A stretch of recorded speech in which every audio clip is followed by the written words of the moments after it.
14 jours avant la reprise de la Première Ligue parmi les clubs du Big Six qui est vraiment prêt. Côté Arsenal, on a eu 2 victoires en préparation contre MK Dons et Gérone, puis une défaite 3-1 face au Betis.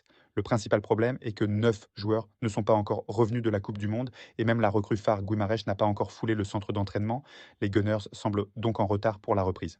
Côté Liverpool, la pré-saison est compliquée avec 2 victoires, puis une défaite 4-2 face à Leeds, avec 6 buts encaissés en 3 matchs, un mercato qui piétine et des cadres comme Jones et Soboslay qui se prennent le chou pour une histoire de brassard de capitaine.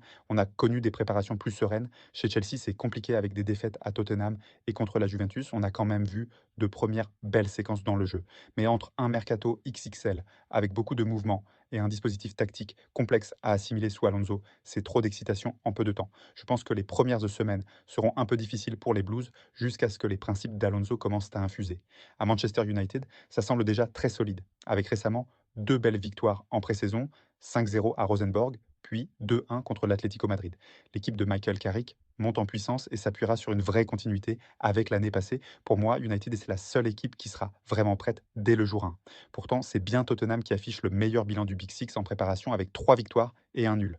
Entre Tonali et Mateus Fernandes, les recrues phares de deux Zerbi s'intègrent très bien et je ressens un vrai esprit de revanche pour ces joueurs qui méritent mieux que leur 17e place des 2 dernières saisons. Enfin, à Manchester City, c'est très calme. Après des matchs compliqués contre les 2 clubs de Milan en préparation, ils se sont fait plaisir face à une équipe All-Star de Corée du Sud. Dépourvus de leurs stars et recrues comme Cherki, O'Reilly, Anderson ou Doku, il est difficile de se faire une idée sur City. Mais les premières semaines pourraient être assez pénibles sans ces cadres. Alors, à 15 jours du coup d'envoi, tu mises sur qui comme favori pour le titre?